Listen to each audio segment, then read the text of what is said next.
A'udzubillahi minasyaitonirrajim. Bismillahirrahmanirrahim. Assalamualaikum warahmatullahi taala wabarakatuh. Alhamdulillah wa bihi nasta'in. Asbahna wa asbahal mulku lillah. Walhamdulillahi la syarikalah, la ilaha illa huwa wa ilaihin nusyur. Selamat pagi semua. Allahu akbar. Lama sungguh tak bersiaran, tak berkongsi di medan YouTube ni. Jadi saya teringat rasa nak berkongsi pada pagi ni tentang EMAS 5, kereta elektrik yang terbaru keluaran Proton EMAS 5 yang sekarang ini sudah mencecah 10,000 booking. Nampak gaya EMAS 5 ni menarik perhatian ramai rakyat Malaysia. Ramai yang seronok, ramai yang nak booking, ramai yang nak beli.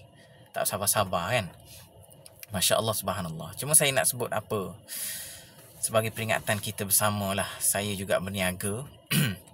Jadi kebanyakan rakyat Malaysia, termasuk saya sendirilah, melihat sesuatu benda yang murah, harga yang berpatutan, harga yang mampu milik. Ni saya tengok key ataupun perkara yang penting di sebalik EMAS 5 ni sendiri. Sebab harga dia murah. Kereta elektrik harga pula murah kalau nak banding dengan kereta elektrik yang lain yang harga mencecah ratus ribu dan sebagainya, mahal. Dan rakyat Malaysia sebenarnya berkait juga dengan kerajaan, berkait dengan taraf hidup yang tinggi, harga barang yang mahal kan. Duduk diam. Harga barang yang mahal kan, rakyat hidup tertekan kan, barang-barang makanan pun mahal. Jadi bila keluar je satu barang yang harga murah, Masya Allah, dia akan jadi menarik perhatian semua orang dan ramai orang berminat. Begitu juga saya tengok tadi kedai-kedai orang Islam, kedai-kedai Melayu yang setengah kedai tu, ya Allah ya Rabbi, harga makanan-makanan tu kan, harga yang tinggi-tinggi. Dan saya pernah tengok kedai-kedai Melayu, kedai-kedai kita orang Islam ni kan, terlalu meletakkan harga yang tinggi makanan-makanan. Jadi memberi kesan kepada rakyat dan menyebabkan ramai yang tak mampu.